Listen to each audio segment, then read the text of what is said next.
we talked about small and medium-sized enterprises, or let's say this whole business part of this whole program shall be about small and medium-sized enterprises. And last time I had a little bit of general introduction about Germany, the German Mittelstand. Yeah, who knows what I mean by Mittelstand? Because I always use this German word. So what is it?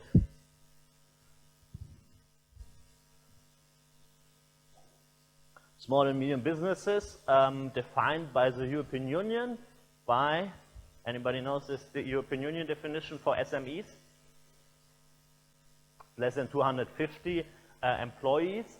They have also like something with like turnover, etc., etc. You can Google that. We sometimes also use in Germany a little bit bigger definitions, like the Center for SME Research in Bonn actually defines Mittelstand with companies with less than 500 employees. And today, later on, or pretty soon, I will also talk about hidden champions, which might be then even a little bit bigger, up to 2,000 employees. But one thing is clear, it's not about the large companies, it's not about BASF, SAP, and the big car manufacturers. And my hypothesis, or I can even like have some nice proofs with lots of data, last time was, and I will continue with that today, that the German Mittelstand, as it is known, is a kind of very strong, and it's not the very large companies which make Germany very, very strong on a competitive base with, let's say, economies like France or Britain or the States or Japan, but it's especially these Mittelstand companies, from very small companies with 10, 20 employees through mid-sized companies, 200 employees, until this hidden champions. I will talk about hidden champions for a while later on.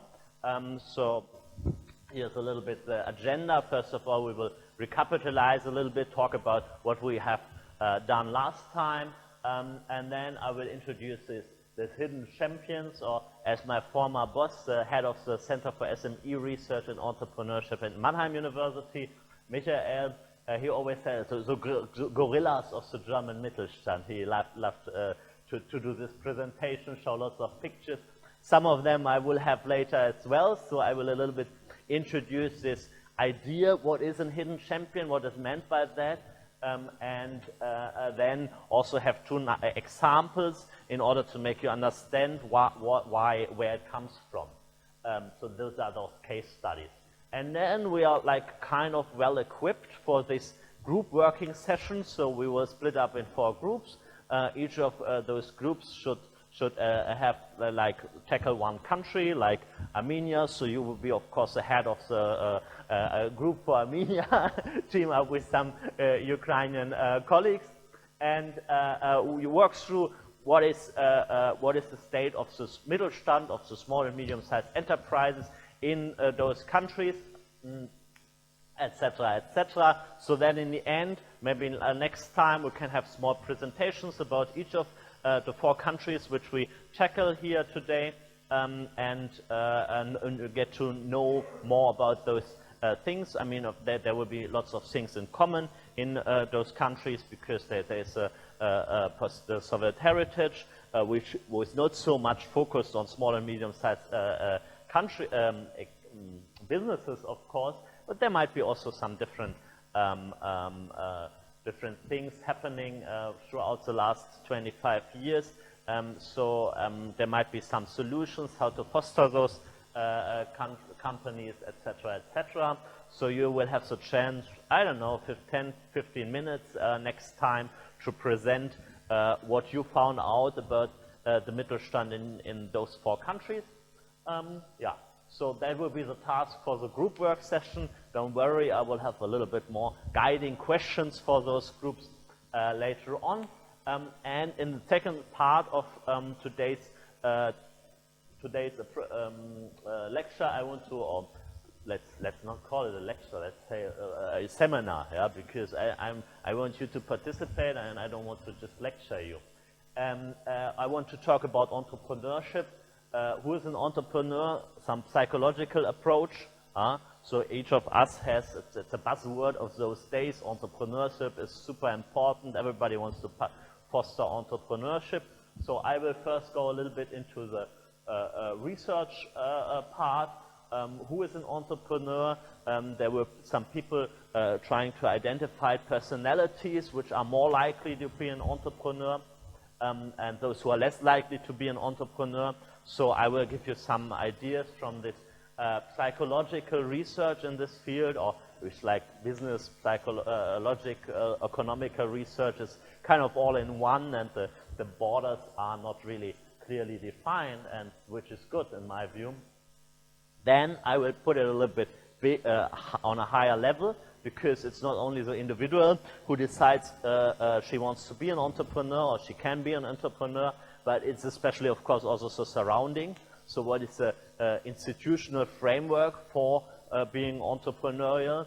And then finally I will talk about some topic which I really like, and that is migration and entrepreneurship. So we have lots of migration nowadays again. I don't know, does anybody know the more or less the figure of migrants in Ukraine? How many percent of the population would be a migrant in Armenia? Do you know? You have a table? We can Google. We can Google later, yeah? Or now, as you like. Maybe you can find that out for me. Somebody Googles Armenia. You don't have to do. You didn't sleep, so somebody can Google Armenia. Who is Googling Armenia? No, it's okay. Somebody is Googling Armenia. Huh? Oh, can you read it out for me? You know, my glasses are not strong enough, you said. So, what is the percentage of migrants in Ukraine these days? So, in 1989, in Ukraine was 51 million people. Actually, 2019, 42 million. 42 million? So there was lots of outward migration, as we know. They lost 90% of population. Okay, Belarus. And 89 they had 10 million. Actually they had 9 million 400. They lost 7%. 7%. Yes. 7%. So Azerbaijan, they had 7 million. Actually they had 10 million, increasing 43%. Georgia, they had 5 million 400. Actually they had 3 million 700. So lots of migration. 21%. Georgia? Georgia, Moldova, they had 4 million 800, actually they had 2 million 600, and they lost 13%. Okay. The top is Moldova. The loss of population. Okay. I read that it's a huge issue in Moldova. I recently read, yeah. But in Ukraine as well, lots of outward migration. Yeah. What was it? 52 to 45 now. Yeah. I think that now we have Less. I also. 2019. Yeah, but it's probably officially registered, as I know there's lots of like cycle migration. Some people are going to work in Poland for a couple of months, etc. Yeah.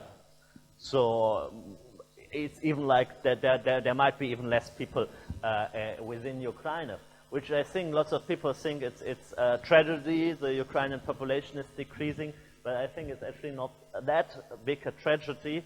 And I will tell you later why. Yeah? And it's about we can discuss actually. That's nice. Yes. No, my argument will be a little bit like I've seen the same thing in Poland. Some 20, 30 years ago, you have lots of Polish migration to Germany. And when I was working in Poland, which was for 2 years, I saw now the most modern and well-managed companies were those of Polish people who had studied in Poland, went to somewhere, Britain, Bavaria, Paris, and after a couple of years came back. And so there can be also knowledge flow within those within this migration thing. So that migration issue, it was like a hot issue in a lot of countries like Hungary, Yeah. Romania, and Poland. Those countries who Yeah. were Yes. Plus, a lot of people, especially young people, they will bring it to the EU for better education or for better jobs. So actually, that was the problem of many countries. Yes. At different periods of time, yeah. But then, when now Poland is booming very much, and many people are coming back, and they are bringing modern knowledge about management, about technology, etc. So it can be also good. But in my part here, I will also talk about entrepreneurship and migration, and that is because we see lots of migrants who are actually being entrepreneurial, who bring a different kind of skills to their new host countries, and this actually gives in my view, and I have nice figures who can show this as well. I wrote a paper on that. Bring lots of diversity into the population of entrepreneurs, which brings innovation also to those countries. Yes, and then I haven't forgotten them. I don't know if we will get there, but last time there were 3 people who asked me some questions. Yeah, and one is like how Germany manages a different pace of economic development in different regions. So I have two slides on that and tell you a little bit about that. German political processes and political parties. Somebody asked me about that. I have also some answer to that. And the role of trade unions in Germany. I don't know if we come to these topics today, but certainly if not, then I will tackle them next time. And also you might think about other questions which you have, like in the sphere of political economy. I'm not an expert in everything, but I can give you at least some ideas about that if you have anything about Germany there. Okay, let's. This is the agenda from last time. So we talked about some general facts and figures about Germany. Anybody remembers something from that? Some of those guys who were in Germany, who lived in Germany, remember anything? How big is the population? 80 million. 80 million, something like that, 82. It's a federal state. The capital is Berlin, of course, as you all know. The south and the west are the strongest economic regions. A federal state, which means there's lots of decision power on the state level. So you see the states are here. This is the state of Baden-Württemberg, where I used to live and work for the last 10 years before coming here. So Stuttgart is this capital somewhere here. And many things, like, for example, about the education system, about the university system, etc., I actually decided on the state level, which is important as well when we come later to this question here, yeah, which somebody asked me, the political processes in Germany. Okay, then my hypothesis, or what I told you, was that Germany was quite strong in export compared to comparable countries, like Japan, for example, has a population of, anybody knows the population of Japan? More than 100. Yeah, 120 something, 120. It's also decreasing rapidly. I think 122 or something. Germany 182, but Germany exports actually much more. So here we have export. This is, I think, 2014, but it doesn't matter. The relative values don't change so much. So Germany is, depending on also like the exchange rate of the euro and the dollar, always number 2 or 3 in the world with regard to exports. But it has, Japan exports much less with a much bigger population. But Germany has much less big companies. So this number here, so this axis is the global Fortune Global 500 companies. And out of those 500 biggest companies in the world, Germany has 43, while Japan has double. And of course, the states have many such companies, like 4 times as many as Germany among the super large companies, but they export more or less the same. So it must be that German small and medium-sized enterprises actually give this boost for the international markets, and that will be a little bit my point later on, also when we talk about these hidden champions, because this graph here stems from the inventor, kind of this theory with this, or it's not a theory, it's an approach, I would say, about this hidden champion. His name is Hermann Simon. I met him once in Portugal on some common presentations, and he gave me some of his slides. This is his argument about these mid-sized companies, which actually are important and the central success for German export. So there are many of these small world market leaders in spheres which you don't even know. So later I will talk about lubricants. So this is something which nobody is like hidden, because nobody knows about those. Lots of B2B companies, but highly innovative niche markets, but active on in all over the world.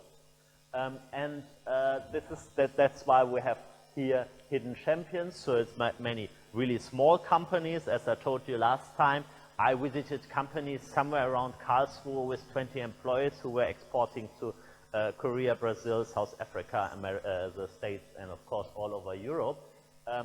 But also these hidden champions, which will be between 200 and 2,000 employees, very close niche markets, but in this niche market, they are world market leaders, or among the top. Anybody remembers about the Steinbeis centers?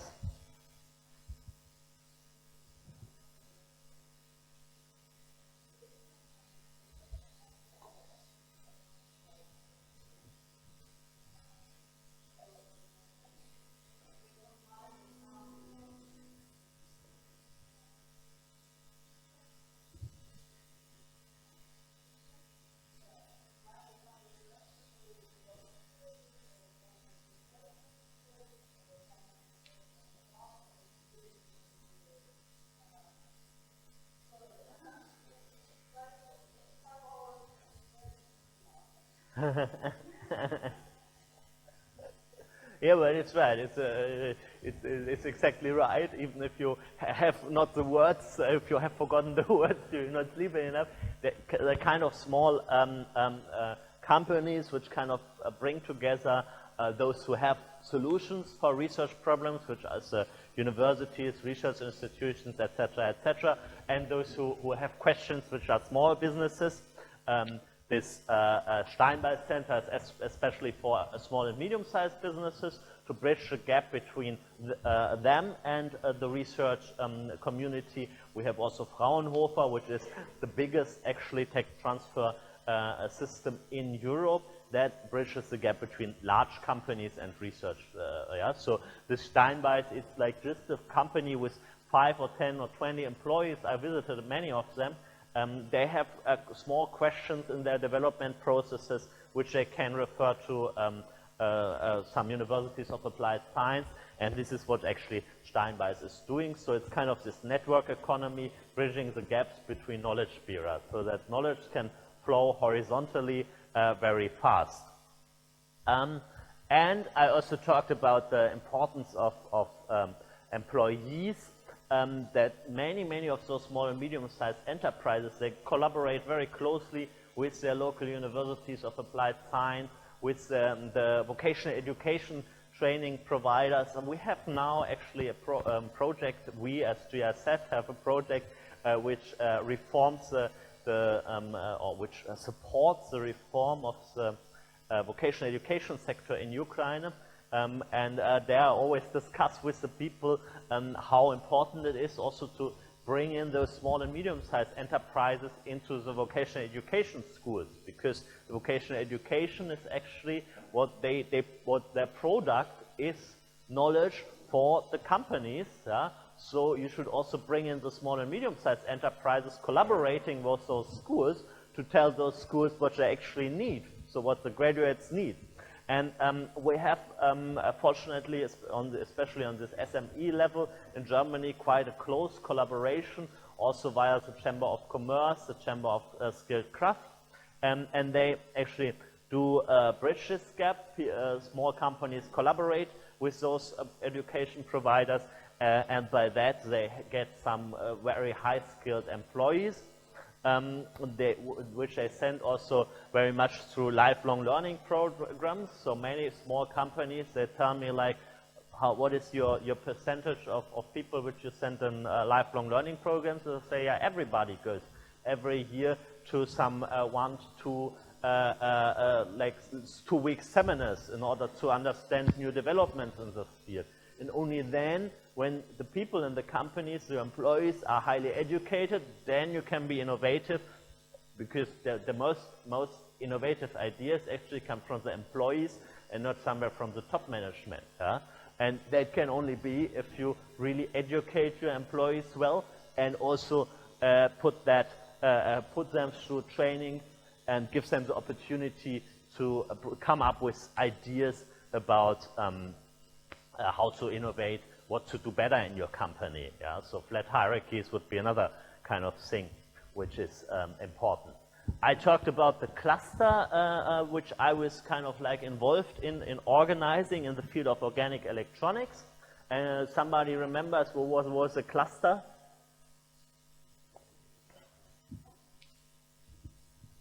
Nobody. Somebody was questioning me last. I don't remember who, sorry about that, but somebody was asking me about clusters. So, a group of different organizations, for example, working on the same ideas. Yeah. In this case, in the economic sphere, companies in one field, companies, local government, research institutions, which kind of stick together in order to develop a certain technology.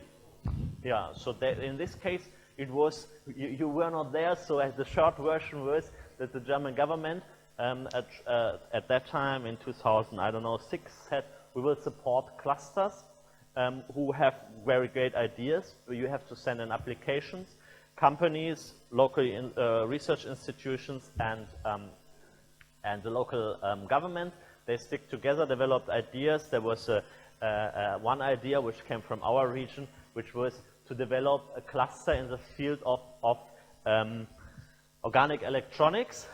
And we had with lots of research institutions in the area. So this is a university, another university, research institutions, Heidelberg University close to Mannheim, yeah, also Hochschule Mannheim, University of Applied Science Mannheim, and here are we, Mannheim University, together with all the big companies which might be interested in this field, and also some small and medium-sized enterprises. We developed the idea to develop this field of organic electronics in our region, because in order to be successful in organic electronics, you don't need only to have very good research facilities yourself, you also need the input, which is good research from the field of the research institutions, qualified employees, you need input from suppliers, you need a market, etc., etc. So there are many dimensions which you have to think about if you don't want to develop a new technology in one area, and that's what we actually did back then, stick together and build up this cluster forum organic electronics, and yeah, so I talked about that a little bit more, and I tried to summarize a couple of the key success factors here. Up here you see the most innovative regions in Europe in dark blue, and the southern German region is one of the strongest, and I tried to summarize the findings in this field, our findings in the Center of SME Research and Entrepreneurship, and those of many other researchers, which said that this region has a very strong orientation towards R&D, towards innovation. They're very dense horizontal networks, yeah, not like kind of like play this all through the CEOs, yeah, but information flows horizontally within organizations and also between organizations. There's a huge long-term orientation. I will talk about this long-term orientation later on a little bit more when I come to these hidden champions, because many of them, they are more than 100 years old. Yeah? So I think my two examples, one is 80 years old, one is 60 years old, but we even have companies who are 500 years old. Yeah? So that is with regard to family businesses. They kind of like have then, you visit them, and they have like a huge corridor with all the CEOs. The CEOs coming from like, I don't know, 1625 to 1645 somebody was the CEO of this company. Of course, it was not called CEO back then, but it doesn't matter. So they have a huge long-term orientation. And next time, I invited together with Irina a former colleague of mine who will talk about these family businesses and who will give you some more insights about them.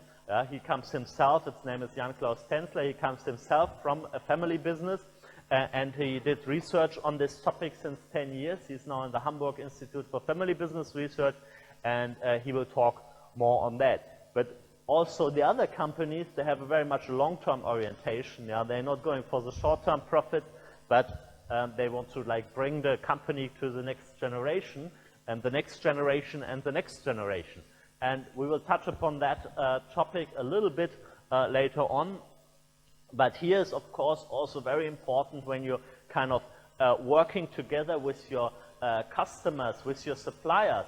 It's not a one-shot game. Yeah? It's a multi-period game.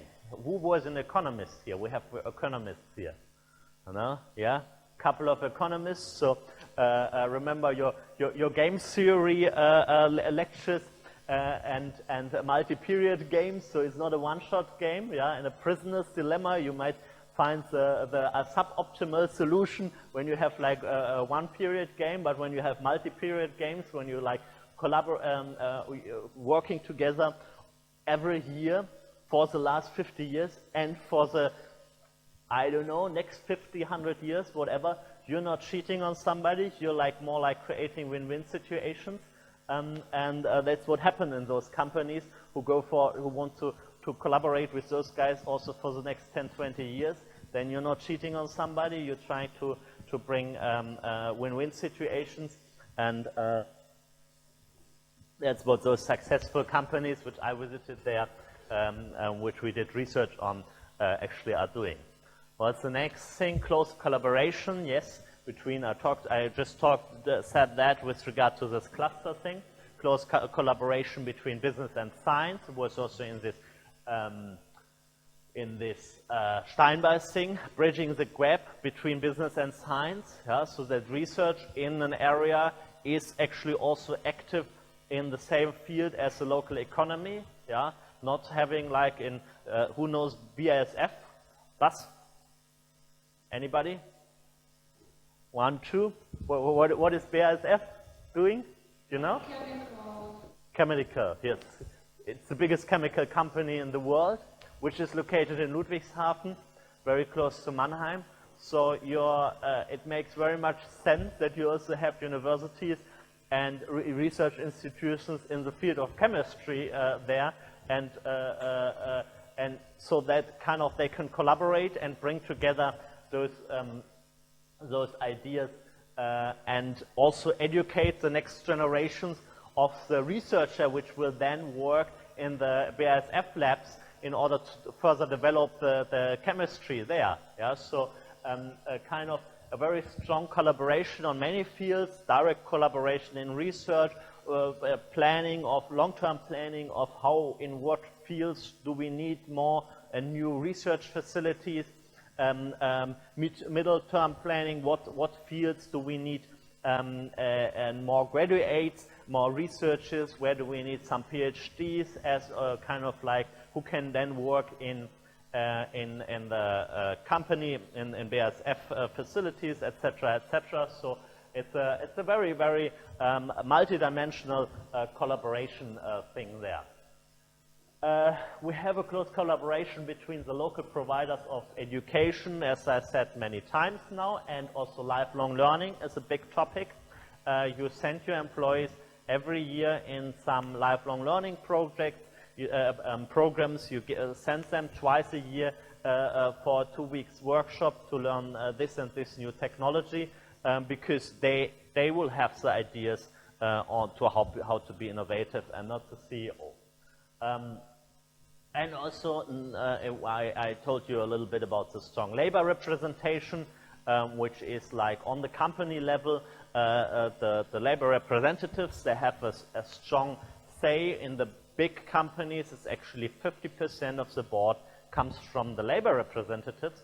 And that's, again, some area where you have to create, as a CEO, win-win situations, yeah? So, and that's also then, in the long run, good for the company, because those employees, they're not like, just like leaving your company if after some weeks, but they have a stake in those companies. They will invest in a company-specific skills. They really want to bring this company forward, because it's also to some extent their company. Yeah?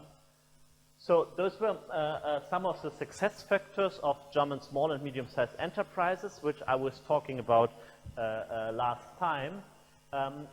But we have also like some weak spots, and one of them is that the startup activity is decreasing in Germany. So we have less and less people who want to be an entrepreneur, which might be good, might be bad. It's also a topic open for discussion. But certainly when you show this picture to German politicians in this field, any comments? We think about our projects, and we think that we can provide some research about startup in Ukraine and Moldova. Yeah. And also in the end we want to show some roadmap about how to create startup, how to create innovation entrepreneurship, and it's very, I don't know, it's very... How to create entrepreneurship? Yes. Yeah. That's a topic I was working on, so if you are more interested, I will have entrepreneurship later, but more from a theoretical perspective. If you are interested, or if everybody is interested more into the field of how to foster entrepreneurship, we can also, like, next time a little bit talk about that. Is that something which is interesting to everybody? Yes? To make an analysis of this startups activity in Ukraine also, but also in the context of association agreement and EDA, what was the role And the influence of the association agreement on this process. Was the process of investment of in the process of startup activities. I'm very much looking forward to your presentation, because it sounds really interesting. Yeah. So, yeah. So my idea was actually also, so very much matches, was also to ask you today. I wanted to ask you to give a more general overview about Mittelstand in your countries, and maybe for next time also to tackle these entrepreneurial topics. And maybe I can give a little bit an insight about how different kind of institutions foster entrepreneurship in Germany and other countries. That might be also more so interesting for you guys to see that. Yeah. So this graph, if you show that to German policymakers in the field of economic policy, innovation policy, many of them will be actually not amused about this, or it will be they will. The next thing is if you want money as a researcher to do some research on entrepreneurship, this is how you sell it. Yeah, you say, okay, German startup activity is going down and down and down. What should we do about it? And then they give you money for do research on this and do policy consultancy about this. And that's what we did actually. We were also in Mannheim University working with certain partners on the city level, on the state level, but also we were trying to foster university entrepreneurship.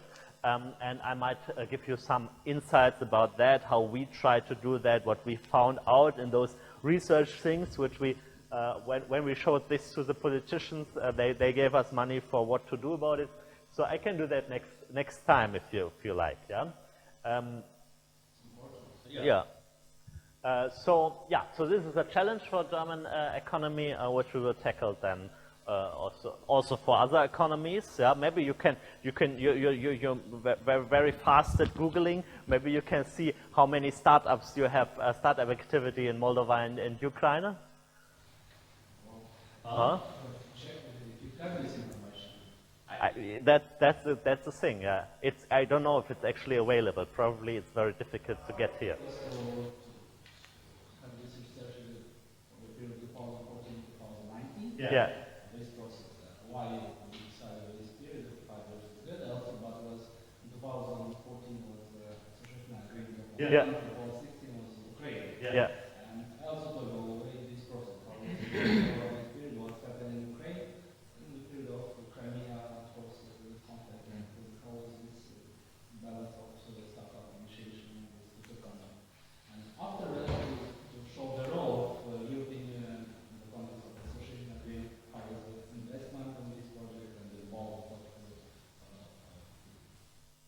Looking forward to your presentation and to your findings. Huh? No, everybody's looking forward. So you set the bar very high, huh? which is good, like, yeah. Okay, so now I have talked a little bit about last time, and now next thing will be the hidden champion things. So we talked about small and medium-sized enterprises. Many times I talked about the 10, 20 people companies, but now I will come to the hidden champions, which are a little bit larger, but still not the big companies, still not the DAX companies. What is a DAX? When I talk about DAX, anybody know? No, it's a German stock market index. So if I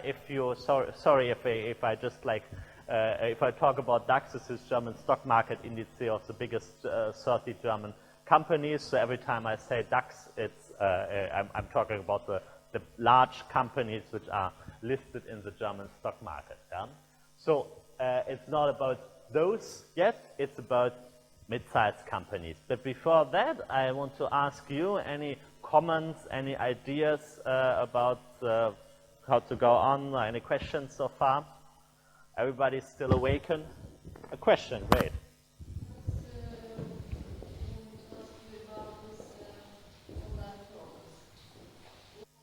Lifelong learning programs. Who organizes Well, there are many different things. So first of all, of course, you have some of these MBA programs. Yeah? So people like BASF will send their people who were in chemistry and now work for 5-10 years in BASF for an MBA program. This is like, but this is the very top. But we have lots of these also smaller MBA programs where you don't have to pay, I don't know, incredible sums of money. But especially the Chamber of Commerce and the Chamber of Skilled Craft, they organize lots of such trainings. That Chamber of Commerce, Chamber of Skilled Craft, as I told last time, is the representation of the German companies. Yeah? So you have to be member of one chamber at least. Many are member of both chambers. And they are lobbying for the companies. They're also like giving a voice to small companies towards the politics, towards the general public, and they're organizing many things. They are kind of like giving consultancy to the small companies and organizing these lifelong learning programs. So they will know because they have close contact to the companies, and they know more or less what the companies need. Digitalization, of course, is a huge topic since a decade at least, or better 2 decades. So they will organize, they will know, the companies know more knowledge, or the employees in the companies need more knowledge, and this in this field, with this new program, etc., etc. So they will organize a 2-week workshop for you as a small company, and then who pays? It's the organization is being paid by the Chamber of Commerce. The Chamber of Commerce has, because all the companies contribute a very small amount, each company contributes, but then the training is paid by the company.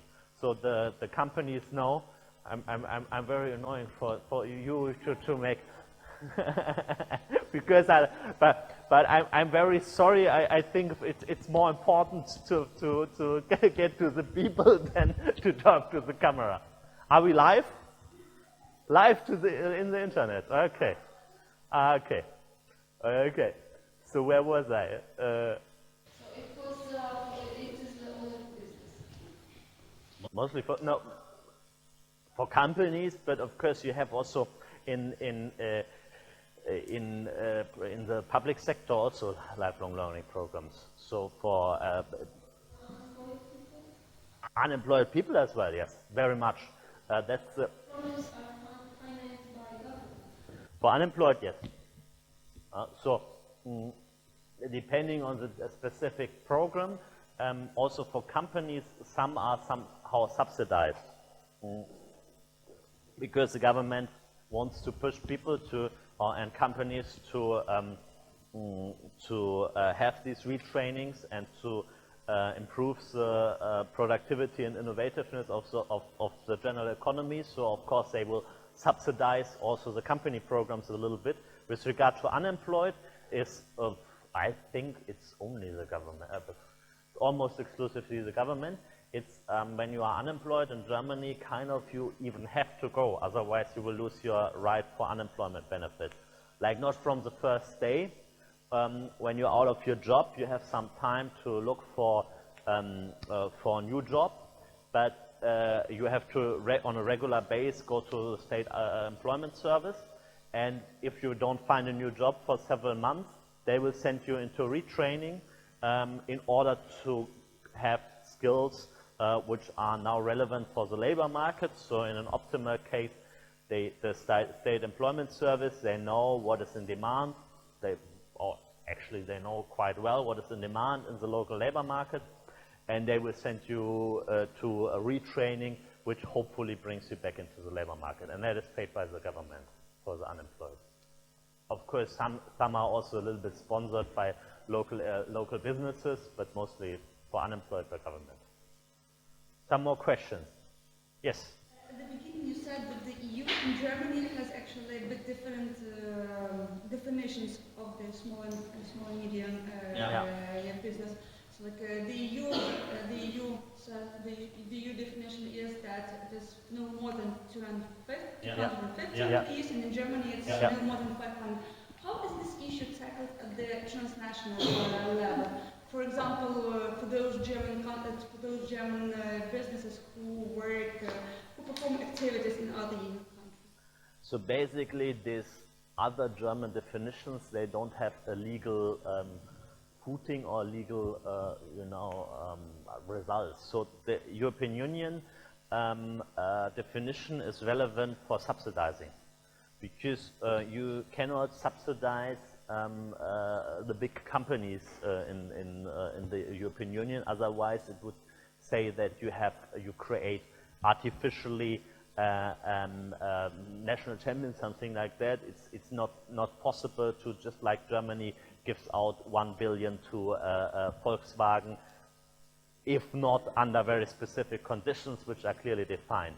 For small companies, for SMEs, you can do that, and therefore it also has to serve some purpose. For example, I was lots of time working on innovation promotion programs. So there the government gives small amounts of money, or a little bit bigger amounts of money, to promote innovation, often in collaboration with a research facility.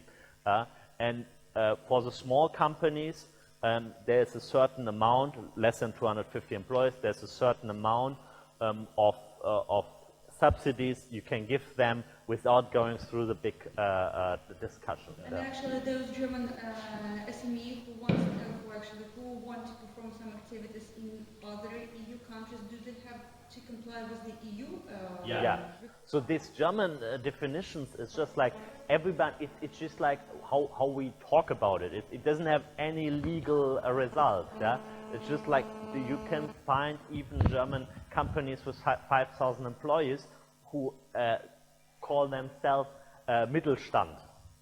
So it's just like, but it doesn't mean anything. It's like a buzzword also, which is in the political discussion very important, because many German politicians and also the German public, they think that those small and medium-sized enterprises, the Mittelstand, is really important, because this is also which goes like next week with these family businesses. Jan will tell you more about that, not next week, but next month. In Germany, many people think that those SMEs, they are more closely connected to their communities. As I said, they're very long-term in those communities. They're also behaving more socially responsible, yeah, etc., etc. Like they sponsor the local soccer club, etc., which is not so much the case on the stock market listed companies. So if you want to make publicly clear you're more connected to your community, socially responsible, etc., etc., then you would call yourself a Mittelstand company. But it's just like a buzzword which you might use or not, but yeah. Any more questions? No? Then I will go to Hermann Simon's ideas about hidden champion. This guy, when I met him, this picture might be 20 years old. When I met him some years ago in Lisbon and Porto, he looked a little bit older, so now he must be somewhere around almost 80. This is a guy who was a professor in a German university, but when he was about 50, he kind of like stepped out and founded his own business, a consultancy. Simon Kucher and Partners is a big consultancy with now more than 1,000 consultants. And at the same time, he developed this idea about hidden champions, and he constantly kind of updated this idea, writes books. So now, as I said, he's 70-something and just writing books. But a nice guy, especially now when he gets a little bit older, then he was a very nice guy to talk with. And his idea was that, as I already said before, that it is not the large companies, as we saw, it's not the global Fortune 500 companies, which Germany is strong at, but it's this hidden champions, like companies which might be formerly SMEs, 200 to 2,000 employees, privately owned, often family businesses. We will talk about the definition of being a family business next month with Jan. Very often they have a long history, as I said. Those two examples which I have are 50 and 80 years old, but others also in our region 150, and even one company which I know is 500 years old. They have a very pragmatic leadership culture. They often don't have very impressive products at the first sight. So very easy products which you all use every day without knowing the company did it. We will see later in an example. And they export at a very high rate. Yeah, so some of them even much more than 50%, because they're active in niche markets. Very, very focused niche markets, but that market they will tackle all over the world. And in those markets they are world market leaders and highly innovative. So that is kind of, and they have a high equity capital quota. Can some of the economists in the room explain to the others what that means?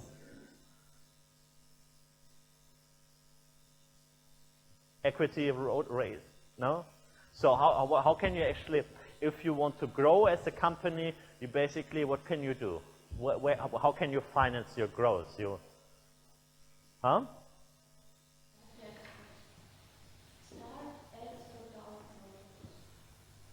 You can sell your products, and then from those products, you can, let's say you want to build a new company site.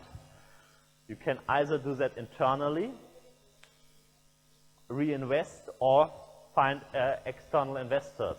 Yeah. So external investors, they can be kind of like, you can take them in and give them some shares in your company. They can become shareholders. that is owners, or you can go to the bank and get a loan. You want to grow your business. What do? Either invest your own money, or you go to the bank and get a loan. That's somehow called leverage. So if you can be a little bit bigger company, you will try to get some leverage by getting some equity, capital from banks in order to grow your business. You want to build a new company plant, you have some money from your earnings, but you also go to the bank in order to get that money. But it of course includes some risk. If you have to pay back that debt, that project has to really work out. And those companies, they very often go into this direction about self-financing themselves, which then is much slower, because you cannot build every time a new company plant when everything you have to invest from your current earnings, but which is also more secure, because if the project fails, it doesn't matter so much, because you don't have to pay back the debt, right? So they are very often just financing from their own earnings, or to a very high rate. They're financing internally from their own earnings, and not inviting the banks to get lots of money. So everybody would call that a conservative financing. If you want to start up a business, what can you do? Just you want to be an entrepreneur. You can invest your own money. How much money do you have? 10,000, 50,000 euros? I don't know. Maybe with your friends and family you can get 50,000 euros. Or you can find a bank which gives you 200,000 euros. If your project works out with those 200,000 euros, then you will be the big star. But if it fails, you are heavily indebted and will be indebted forever. If you use only your own 50,000 euros and you burn them, that's very bad for you, because they are gone, but nobody will ask you for paying back the money. So this thing when you use your own funds, it's more conservative. You're not risking to be indebted for the rest of your life. But of course, with 50,000 euros, you can do much less than with 200,000 euros. So that is kind of the principle, and this you can scale if you are a company with 2,000 employees. It's not about 50,000 euros or 200,000 euros, but it's about 50 million euros or 200 million euros. You basically don't risk bankrupt when you use your own funds, but you cannot grow so fast. Question?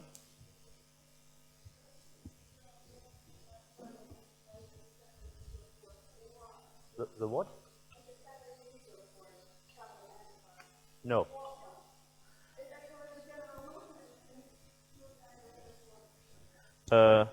Yeah, so this doesn't have to be necessarily a family firm. By family firm, there are different definitions. Some definitions say that 50% of the ownership has to be in the hand of one family, something like that. There are some definitions which are used in this and this way, but there are many, many different kind of definitions. Then it might be also the influence of the family values, etc., etc. Yeah, but for these hidden champions, there's a huge overlap between hidden champions and family businesses, but ownership here doesn't really play a role. Many of them are family owned, but they don't have to be. So Hermann Simon actually defined a hidden champion as being top 3 in the world in this specific business, or number 1 on your continent. Yeah? But only in this market. Where it can be a very small niche market. Like, for example, when I was in Portugal, he had this example of a cork manufacturer, like for your wine bottle. Yeah? I don't know when you had some nice wine yesterday in your party, what were the drinks which you had? Wine or wine? Did you have some old-style corks? Or yeah? So this cork is actually produced by a Portuguese hidden champion. Very small market, of course. Yeah. So you're only producing this cork for the bottles of wine, but they are one of the world market leaders in this field. So this is defined in that way, and later you will see some other examples. Revenues less than 5 billion euros, and not well known to the general public, because with this example of this cork manufacturer, you will never know who produced the cork, although you probably used the product of this Portuguese company, which I even forgot. You used it yesterday night, and those of you who do like wine certainly have some nice cork of this, some product of this company, but you will never know that you used it. So they are often B2B, yeah? So they are delivering input for others, also not well known to the general public, and that's why they are hidden champions. And this is actually then, as we see, as we have like so small numbers of large companies, but with regard to hidden champions, lots of them, I don't know from when these figures are, but it's not important if it's 1,307 or 1,312, but it's just the relative figures, they are more or less right. So as Japan, with economy bigger than Germany, had double as many global Fortune 500 companies, they have, now I have to do the math, 1/5 of the German hidden champions only. Yeah? So while they have big companies and they are much better in this field, on this second tier, German companies are stronger. And you might say, okay, some country like Australia is much less population, but it is not, so if you put it per capita, on a per capita or per million inhabitants base, then you see that's not only Germany, but also Switzerland and Austria, which have obviously quite similar structures of the economy than Germany has. So those are the Central European economies, which seem to be having a competitive advantage in this sphere. Also Sweden, Denmark, Belgium, Norway, they are all similar with regard to the structure of the economy, while states like the United States, the biggest economy in the world by far, they have fewer in this field. Yeah? And as I said, their focus is to do one thing, to focus on one specific product or product group, to be very good in this specific product group, and that you sell on the global market. Yeah. So they focus on their core competencies and always push these things forward, and then roll out this market, serve this market worldwide, but they don't go from to something totally else. And this is actually, when you read these figures, first I really didn't believe that. Somebody can explain the turnover rate? Turnover rate, employee turnover rate. Yeah, so a turnover rate of 20% would mean?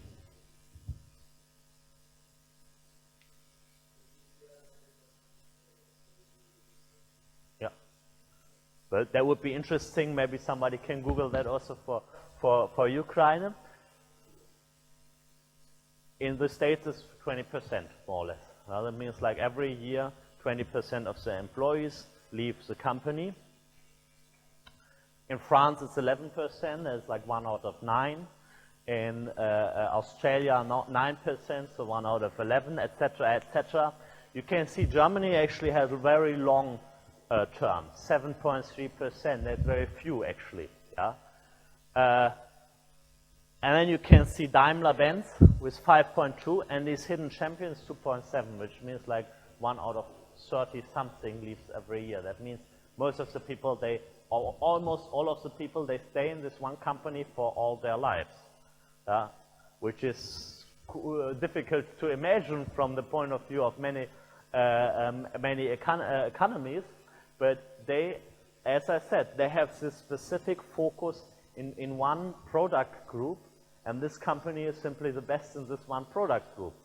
And the company management, they create these win-win situations. They motivate their people to stay and stay on for long, also with good salaries. And what the people they will pay back, they will invest into company-specific knowledge. If you produce this cork for the wine, for your wine bottle, probably there's only 1 or 2 companies in Portugal in this field. So if you do research on how to improve this thing, then you don't have lots of chances to go somewhere else.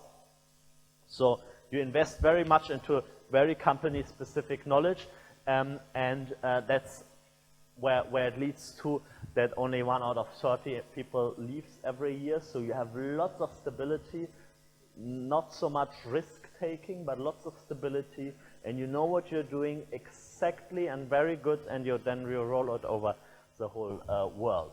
They are very often in the high-performing region. I showed you this number of patents before, last month. We see that in southern Germany, there's the highest number of patents per caput.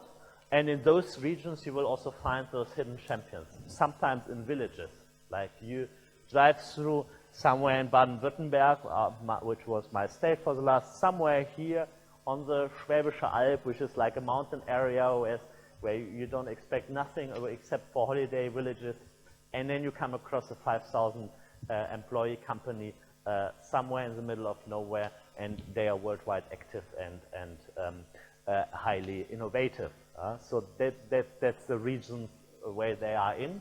Also because all the other factors which I was talking before, like the research facilities, they are there. The local government, they work together with them on a very long-term base with regard to infrastructure, etc., etc. Yeah? So this is a little bit like, okay, it's very difficult to read, but there are some key success factors which have been identified for those hidden champions. They have strong leadership and very ambitious goals.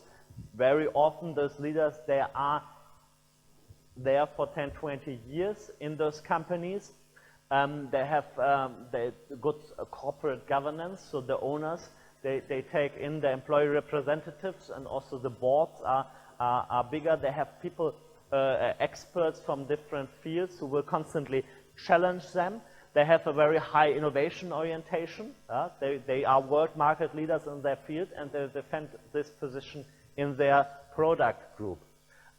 Again, I said long-term orientation is much more important than any short-term profit maximization. Yeah? So it's not so much about the earnings of next year.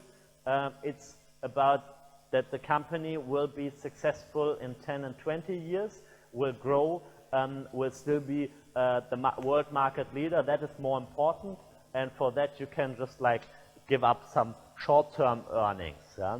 Internationalization, of course, as I said now many times, if you have this very specific niche focus, then you have to find markets where you sell it, and that's what you do then on a global base. Specific competitive advantage, I'm always talking about niche markets, and in this field, you're the best in the world, and you're doing this field only. No? They are very close to customers in this where you're creating networks which create value for both sides, provide solutions for specific solutions for customer problems because they know them very long. There's lots of corporate responsibility orientation, because if you are this company which is somewhere in this mountain area with 5,000 employees, then you will be there and you want to be there. You are there since 80 years, since 150 years, and you want this company to be there also within in the next 80 years. So those companies, they also sponsor local universities, they sponsor local schools, etc., etc. They sponsor local kindergartens, because the people, they should be happy and stay there. Yeah? The employees should be happy, stay there, send their children to the local kindergarten, and 20 years later, these children will be the next generation of employees of this company. Yes, there are many different ideas why is it that this system has developed in Germany so much, why, for example, the United States or Japan have more of these large companies, while we have more of these small niche market companies. Why is it about this internationalization thing? And there are many theories, and it's probably you can write many dissertations about that, but one argument which has been brought forward always is that why, for example, Japan was a unified country since a millennium or more, Germany until 150, 40 years ago was a country formed by many different kind of small states. Yeah? So this is a map, I don't know from when, let me see, I don't know exactly, but basically until, I don't know, 1871 was the unification of Germany. Otto von Bismarck, right? And Kaiser Wilhelm, Emperor Wilhelm I. And before there were many small companies, so there was already knowledge over many centuries how to trade with foreign countries, because Saxonia here was something else than Hesse, which was here. My town is somewhere here, which is also, I showed you the pictures in the beginning, Minden was also its own country, like the state of Minden. It's ridiculous, but it's super small. It's much smaller than Luxembourg even, but there were many such countries like Luxembourg, which were forming Germany. So in the German DNA is something like to trade across borders is just like normal case. Yeah. So this mindset might prevail until today. Internationalization is a normal thing might be a normal thing for Germans. Well, might be some reason, many other reasons in this field, but yeah.